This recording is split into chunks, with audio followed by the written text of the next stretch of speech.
তরুণ প্রজন্মের প্রথম ভোট দাঁড়িপাল্লার পক্ষে হোক।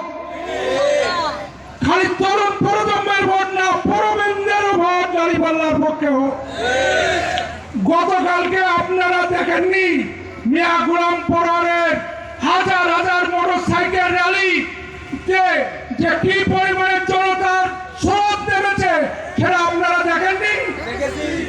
আর এই বিরোধী পক্ষেও দেখেনি যে এই স্রোত দেখে তারা ভয় পাচ্ছে আমাদেরকে, তাই আমাদেরকে ভুল বোঝানোর চেষ্টা করা হচ্ছে, ভয় ভীতি দেওয়া হচ্ছে। কোন ভয় ভীতিতে আমরা মালতে আবাসী ভয় পাই না। কি ভয় পাই মালতে আবাসী? তাহলে আলোচনা করে বলা হচ্ছে ভয় পাই না। আগামীতে দাঁড়িপাল্লায় ভোট দিয়ে প্রমাণ করাই দেবেন অধ্যাপক মিয়া গোলাম পরোয়ারকে।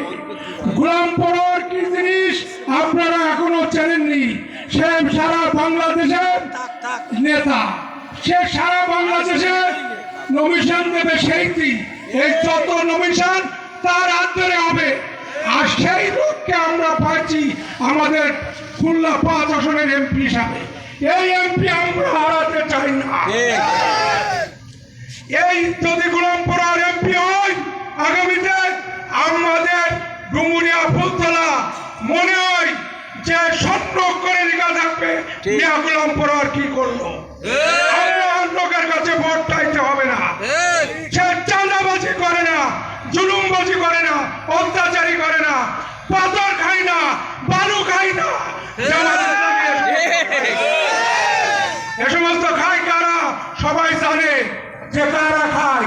জামাত ইসলামী এ সমস্ত খাতে যায় না। ওরা পাথর খেয়ে বড় হয় না, ওরা ভাত খেয়ে বড় হয়। তাই আগামীতে আমাদের সবাইকে বলে যাচ্ছি অধ্যাপক মিয়া গোলাম পরোয়ারকে সর্বোচ্চ বাবু কৃষ্ণনন্দীর আলোচনা শুনুন এবং বেশি বেশি শেয়ার করুন।